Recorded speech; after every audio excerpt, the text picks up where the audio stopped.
I. To really understand how this war started, we gotta take it back to Napoleon. At one point, Napoleon was in rule over many countries in the New World. So, when he was defeated in 1815, Europe was left in a very fragile state. So, being the smart countries they are, Europe created two alliances to strengthen their states. The first alliance was called the Triple Alliance, and it was composed of Germany, Italy, and Austro-Hungarian Empire. The second alliance was named the Triple Entente and was made up of Russia, France, Britain, and Ireland. For this episode's guest is Gavrilo Princip. He was a young man who grew up in a very poor home. Eager to help his country, Hungary, and escape poverty, Princip joined the Black Hand of Death, a secret Serbian society that had terrorist ideologically and methods to push the liberation of Serbs outside of Serbia. He soon became the tipping point for the war when they asked him and a few other assassins to kill Franz Ferdinand, the Prince of Serbia, who was visiting Sarajevo at that time. After a first failed attempt on killing the prince with bombs, Princip shot Ferdinand and his wife out in the open, which would cause life-ending injuries. This direct target on another Serbia's government initiated their war in Hungary. However, because of their alliances, Germany and Italy backed Austria-Hungary in their fugitive ways towards Serbia. On the other side, Russia, France, Britain, and Ireland supported Ireland. These two alliances declared war on each other and created a costly world war. After William P. Fry, a private American vessel, was torpedoed down on May 7th, killing 27 Americans, the United States officially entered the war. To get a leg up into the international battle, the United States employed espionage, spy techniques, to gain information. On the other half of gaining information, Wilson, the current U.S. president at that time, passed the Espionage Act in 1917. This act made it a crime for anyone to convey information intended to interfere with the U.S. Armed Forces prosecution for the war effort. In simple terms, no one on U.S. soil could leak any information to other countries or provide false information to the United States Army. Mata to seduce German men into giving her information about the war. Mata Hari used sexual dancing to make her way up German command and gain secrets. Her valiant effort was cut short when she was arrested by the French government. While it was still debated whether she was a double agent for Germany or solely working for France, Mata was thrown in jail and put on trial. Mata Hari was deemed guilty and in trial and executed by firing squad on October 15, 1917. She was vital in France's efforts and illuminated the women's actions in the war. In many instances, spies like Mata Hari were useful in the effort to double-cross countries. However, during the 1900s, technology was developed to help all countries in the Great War. Germany developed an apparatus known as the Mortiers in 1916. The British, trying to be secretive, utilized field telephones to encode messages. However, this was soon ruined when the Germans buried copper plates in the ground under these telephone lines. These copper plates were connected to Mortiers apparatuses and allowed the Germans to eavesdrop on British communications. However, not long after, the British realized the Germans were using the piece of technology and sent fake messages and codes to throw off the Germans. Ordinary civilians participated in it as well. Karl Lodi, who had little experience in espionage, was deployed by Germany to gain information in Britain. Because of his inexperience, Lodi sent messages back to Germany in telegrams. Lodi traveled to Ireland, Scotland, and other parts of Europe, reporting and sending messages to all that he had seen. While in Ireland, Lodi was unfortunately captured and put on trial. Lodi was tried in London for war treason and given the death penalty. Although he was facing death, Lodi never gave up his name of the person who recruited him. Last week on Espionage, when Germany realized they weren't going to be able to win the war, they surrendered on the 11th hour of the 11th day of the 11th month in 1918. This day became known as Armistice Day. After this day, the USA, Great Britain, and France met in Versailles to decide what happened next. What they decided was known as the Treaty of Versailles, and it outlined that Germany had to accept total blame for starting the war.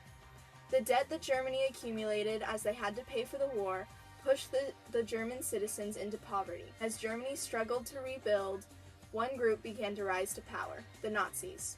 This group promised to rebuild Germany and to make Germany great again. To bring Germany back to what it was, Hitler thought it was necessary to get more land for Germany. One of the first large areas that the Nazis invaded was Poland, and because Poland was allied with Britain and France, things began to go downhill. Because of Hitler invading Poland on September 3, 1939, World War II officially started. Throughout this war, communication was essential. A few hours of time could mean a shift in the war, so for this reason, both sides had to be able to communicate quickly, as well as make sure their messages weren't intercepted. To do this, countries used codes to send messages. One of these such codes was the Enigma code. The Enigma was an enciphering machine used by the German armed forces to send secure messages. Turing and fellow codebreaker Gordon Welshman created a machine called the bomb to break the code. This machine allowed the British access to huge amounts of Nazi intelligence, and since the Nazis had shared the code with the Japanese, the British also had access to their codes. By the end of the war, the British had deciphered almost 84,000 messages per month, almost 2 messages per minute. America also had its own codes and encryptions. One of these codes was the Navajo Code. The U.S. used Native Americans who spoke a small native language to create a code that Germany and Japan did not know of. The people who spoke Navajo came to be known as the Navajo Code Talkers, and their language turned out to be perfect for a code.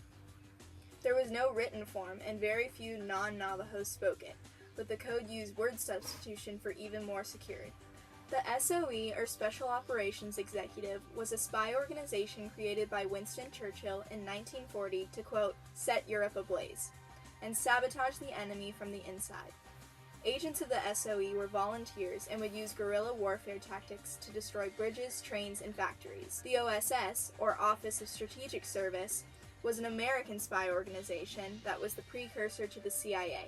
The OSS and SOE shows government-sponsored espionage groups, which have largely continued in some way into today's world. Espionage methods were also used to misinform the enemy. One example of this is Britain's double cross, aka the XX system.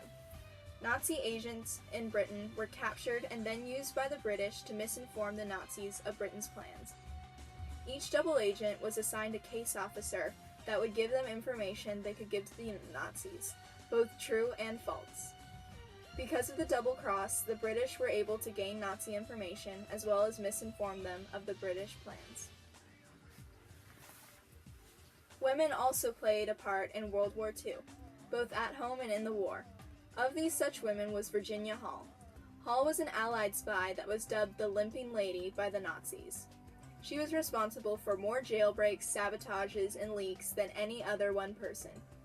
She was so good at spying that she was considered, quote, the most dangerous of all Allied spies.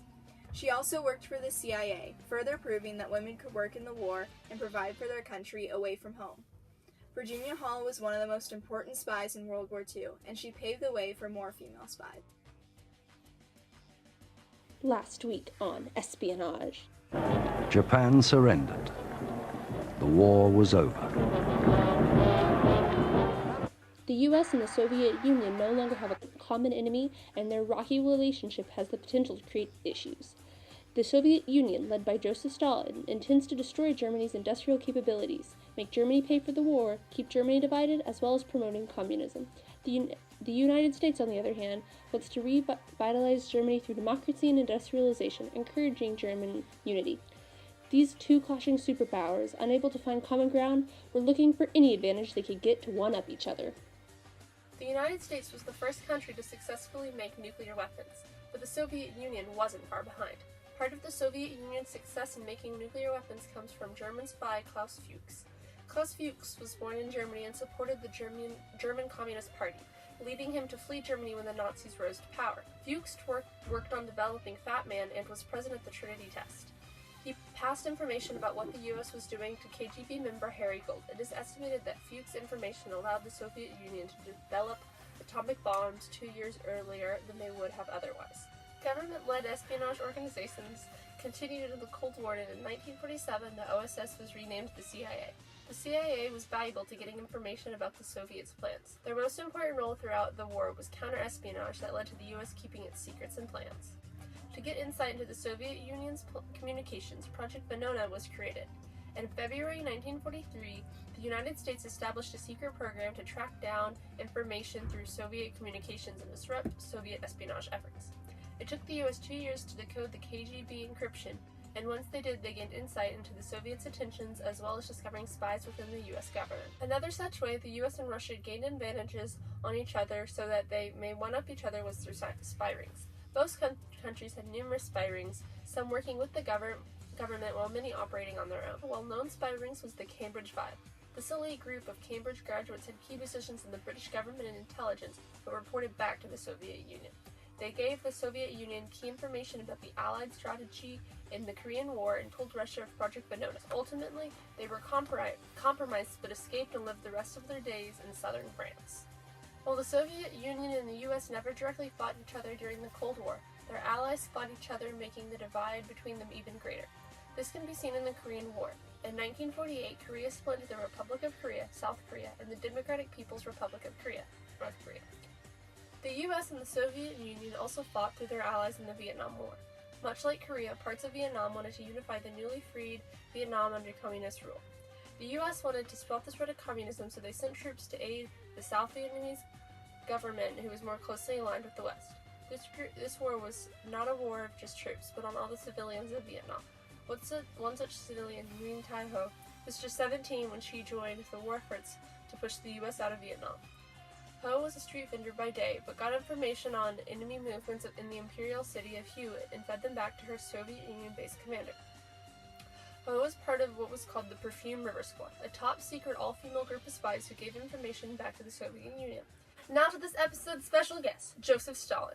This Soviet leader sent the Soviet Union to a state of totalitarianism where individuals had no freedom and there was no individual prosperity. He established huge military complexes and led the Soviet Union in the age of nuclear power. In 1954, the KGB was established to, quote, shield and sword of the Communist Party. Ultimately, under Stalin's control, the KGB essentially became the Soviet Union's version of the CIA. Stalin's contributions of allowing the KGB's power and prestige allowed it to be the largest secret police and foreign intelligence organization in the world. In this special episode of Espionage, we will look at espionage throughout history. Let's first take a look at technology. During World War I, telephones were first able to be used on the front, and enemies took full advantage of that. This is where the Morse system came in, as it allowed the Germans to listen to Britain's calls. During World War II, technology increased, specifically in things like the Enigma machine. This machine allowed the Germans to scramble their messages relatively easily, but it was almost impossible to crack.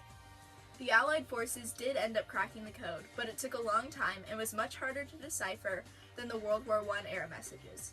During the Cold War, the technology increased even more as whole organizations were dedicated to counterintelligence and intercepting messages. Another big change in espionage throughout history was how involved the government was. In the Cold War, there were huge established organizations dedicated to espionage, such as the CIA in the United States. There were also private espionage acts during World War II, however, such as the Perfume River Squad and spy rings. During World War II, spy organizations were just beginning to emerge from the government. These organizations include the OSS and SOE. These organizations really created the foundations of what would become modern-day government counterintelligence. In World War I, however, most of the spies were not acting as part of a large organization. Many, like Carl Ludi, were just acting as part of the military. Huge organizations dedicated solely to espionage were not really part of World War I. One continuation of all the wars was that women served as spies. Their roles and levels of importance did change, but women serving of key parts of the war did remain. Mata Hari, during World War I, served to gather information for the Russians. Although her time as a spy was brief, her story inspired other women to get out and join the war efforts as spies. In World War II, Virginia Hall was a key to the war efforts and in gathering intelligence. During the Cold War, the Perfume River Squad were key in the efforts to help Korean forces as spies in the battle. Overall, many things changed regarding espionage during the wars of the 20th century, but many central concepts remained.